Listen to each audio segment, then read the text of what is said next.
पुराण। आज आपल्या कथेचा षष्टम दिवस।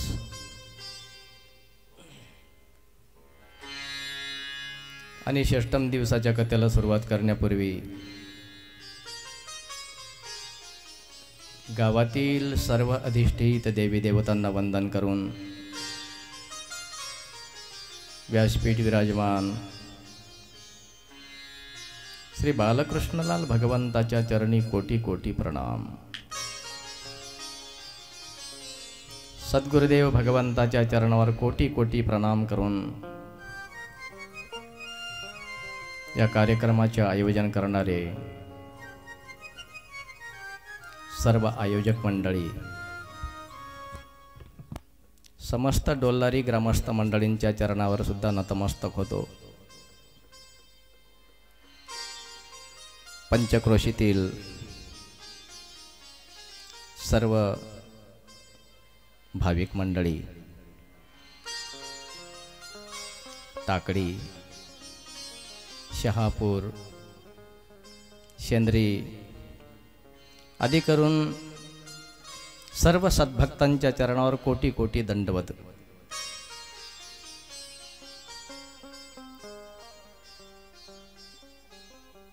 या सप्ताहामध्ये अन्नदान करणारे सर्व अन्नदाते, वर्गणी देणारे सर्व वर्गणी दाते, या महान दात्यांच्या चरणावर कोटी कोटी वंदन करतो। व्यासमंचावर उपस्थित माझे सर्व सहकारी मंडळी, गायक, वादक, महाराज मंडळींच्या चरणावर सुद्धा कोटी कोटी वंदन करतो। आमचे साऊंडवाले दादा सतीश भाऊ यांच्या चरणावर नतमस्तक होतो। श्रीमद भागवत कथेचे अमृतपान श्रवण करण्याकरता उपस्थित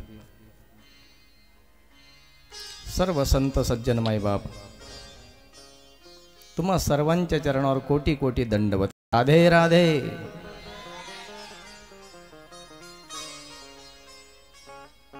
भगवान पिता रात्रि शरदोत्पुल्लमल्लिका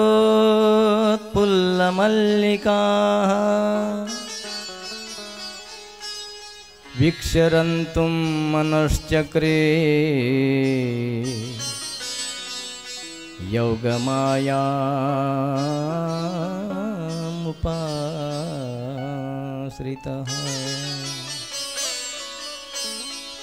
सज्जन हो, शरद पौर्णिमेची रात्र होती।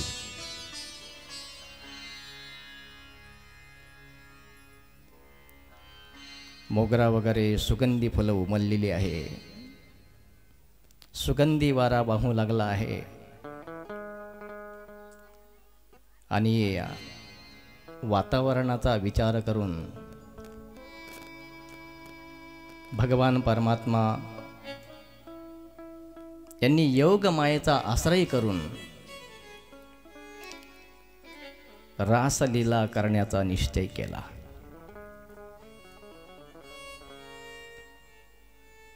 वृंदावनामध्ये भगवान परमात्मा गेले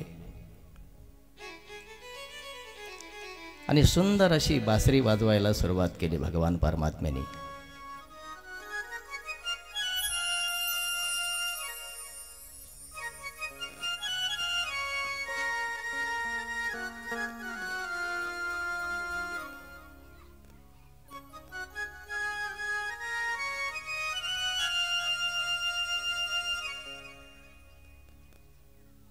त्या सुंदर बासरीचा ध्वनी सर्व गोपिकांच्या कानावर पडला। भगवंताच्या बासरीचा मधुर ध्वनी गोपिकांच्या कानावर जसा पडला सज्जन हो, तशा सर्व गोपिका पागल झाल्या।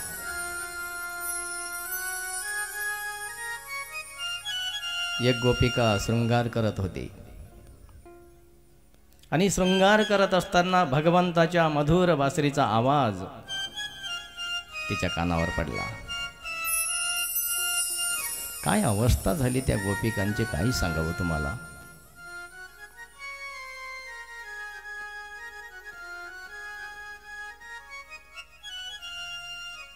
आपण काल बघितलं,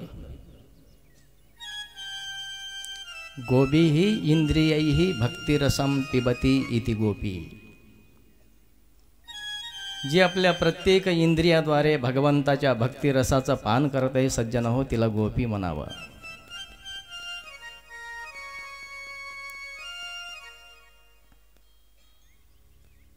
त्यांना जगतामध्ये काय चाललं हे दिसतच नव्हतं. काय अवस्था झाली होती गोपिकांची. रात्रंदिवस केवळ भगवंताचं चिंतन करायच्या, केवळ भगवंताचं चिंतन, दुसरं काहीच त्यांना आठवत नव्हतं.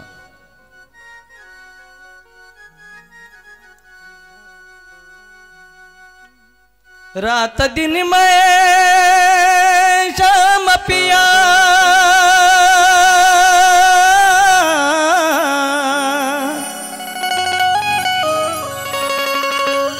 बस तेरे ख्यालों में रहती हूँ,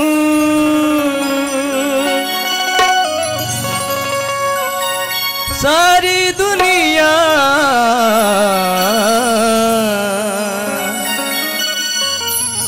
शाम शाम कहती हूँ.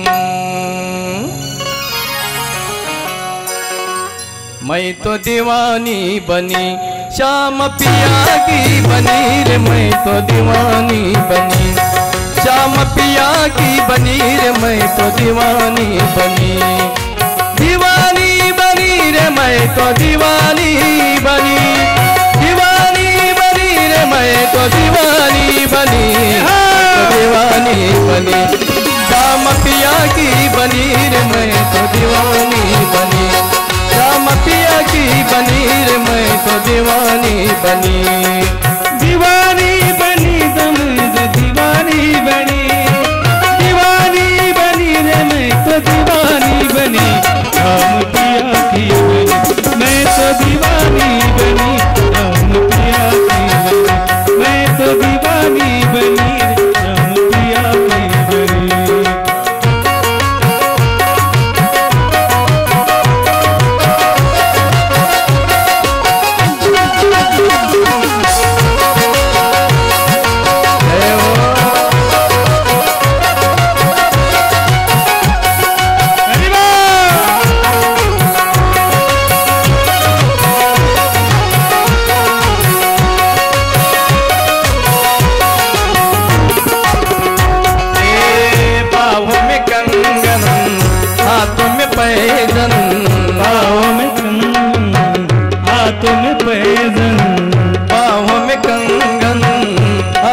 पैजन नाक में बुगड़िया लगाने चली, नाक में बुगड़िया लगा के चली, नाक में बुगड़िया लगाने चली, नाक में बुगड़िया लगाने चली, नाक में बुगड़िया लगाने चली, दीवानी बनी श्याम पिया की बनी रे, मैं तो दीवानी बनी, श्याम पिया की बनी रे, मैं तो दीवानी बनी, दीवानी बनी रे, मैं तो दीवानी बनी, दीवानी दीवानी दीवानी दीवानी दीवानी बनी, मैं तो दीवानी बनी, श्याम पिया की बनी रे, मैं तो दीवानी बनी, श्याम पिया की बनी रे, मैं तो दीवानी बनी.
होठ पे काजल, आँखों में लाली होठों पे काजल, आँखों में लाली होठ पे काजल, हल्की चमरवट भरने चली, हल्की चमरवट भरने चली, हल्की चमरवट भरने चली, हल्की चमरवट भरने चली, हल्की चमरवट भरने चली।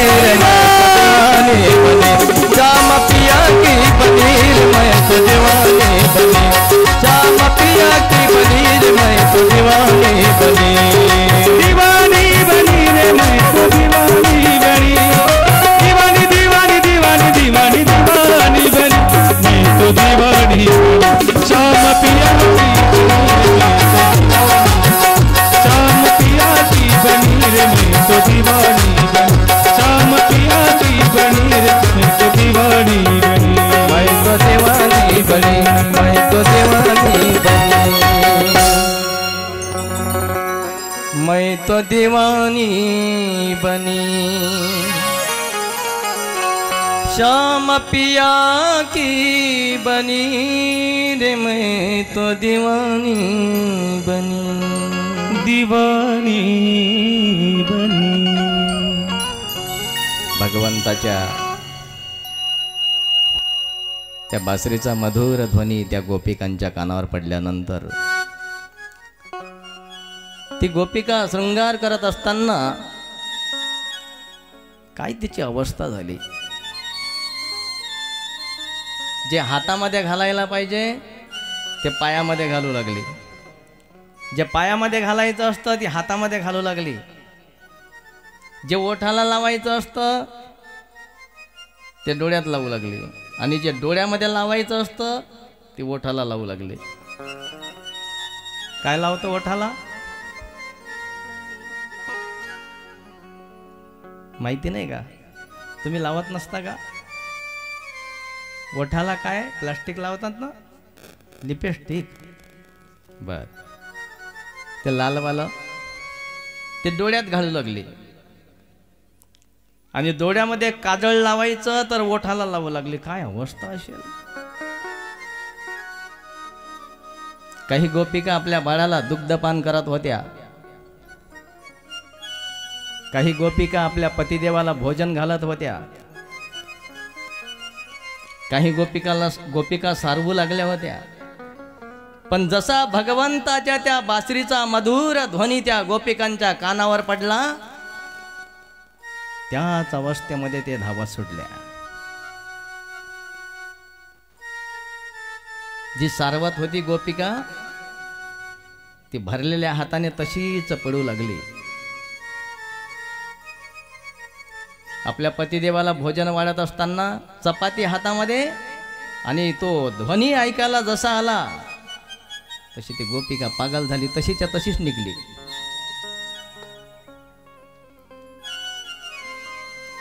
कशी अवस्था होती गोपिकांची आता तुमच्या लक्षात आलं असेल। वाणी गुणानु कथने श्रवणौ कथायाम, हस्तौ च कर्मसु मनस्तव पादयोर्णः, स्मृत्याम शिरस्तव निवास जगत प्रणामे, दृष्टि सताम दर्शनेस्तु भवत्तनूनाम। प्रत्येक इंद्रियाद्वारे भगवंताचीच भक्ती करायच्या।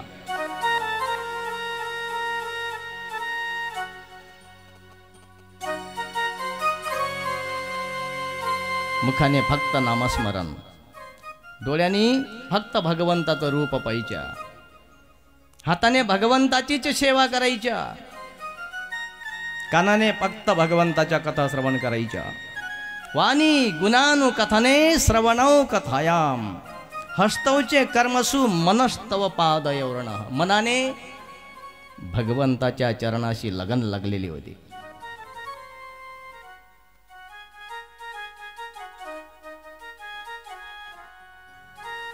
काय अवस्था होती गोपिकांची। जगाचा विसरच पडून गेला, जग काय म्हणेल त्याचंही सुद्धा त्या गोपिकांना भान नव्हतं। मेरी लगी शाम संग प्रीत, दुनिया क्या जाने। मेरी लगी शाम संग प्रीत, दुनिया क्या जाने। मेरी लगी शाम संग प्रीत, दुनिया क्या जाने। मेरी लगी शाम संग प्रीत, दुनिया क्या जाने। मेरी लगी शाम संग प्रीत,